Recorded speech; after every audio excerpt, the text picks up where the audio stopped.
Hello and welcome. In this tutorial, you'll learn how to disable email notifications on Instagram, reducing email clutter and staying focused on your content. Turning off these notifications can help you maintain a cleaner inbox and avoid distractions. If you find this tutorial helpful, consider subscribing to our channel for more tech-related content. Let's dive in.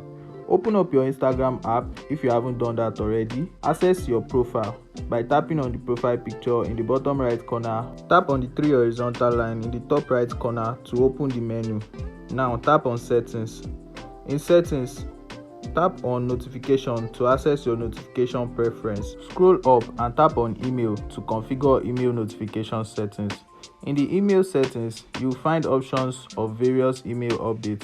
You can go ahead to turn off all email notifications or pick your preference. Disabling email notifications on Instagram helps you to keep your inbox clutter-free and allowing you to focus on your content and interaction within the app. Now you can enjoy Instagram without the constant email updates. If you found this tutorial useful, don't forget to subscribe to our channel for more tech tutorials and tips. Happy Instagramming!